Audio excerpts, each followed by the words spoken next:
Magandang araw sa inyong lahat. Ang topic ko sa araw na ito ay ang mga dapat dalhin sa araw ng appointment sa DFA. Kung hindi pa kayo nakakapagpa-appoint online, then manood muna kayo sa ibang YouTube channel.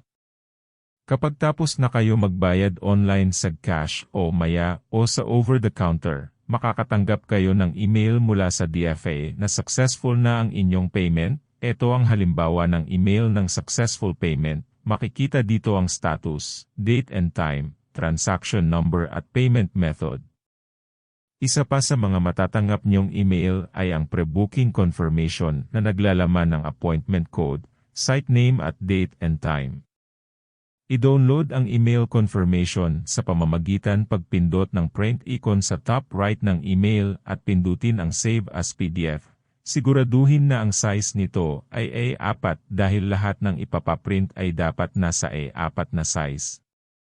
Sa ibaba ng email confirmation ay may 4 na attachment. Ipapaprint ang mga attachment na ito sa A4 size na papel kagaya ng sinabi ko kanina.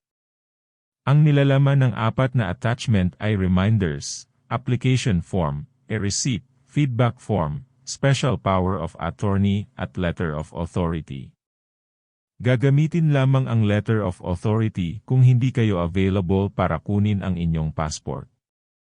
Magulang, asawa, kapatid o anak ay higit 18 gulang o pataas ang maaaring tumanggap sa iyong passport. Kung wala sa nabanggit ang kukuha sa inyong passport, ay gagamit kayo ng special power of attorney. Kung naprint mo na ang mga sumusunod na attachments, ay pagsunusunurin ang mga sumusunod.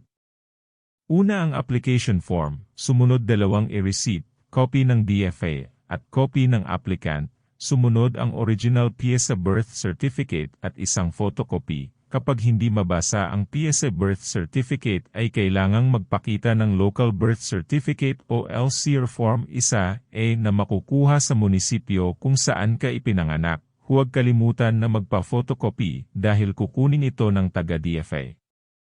At panghuli, magdala ng original valid ID at photocopy nito na kita ang harap at likod. Paalala na ipaprint ang mga ito sa A4 na size.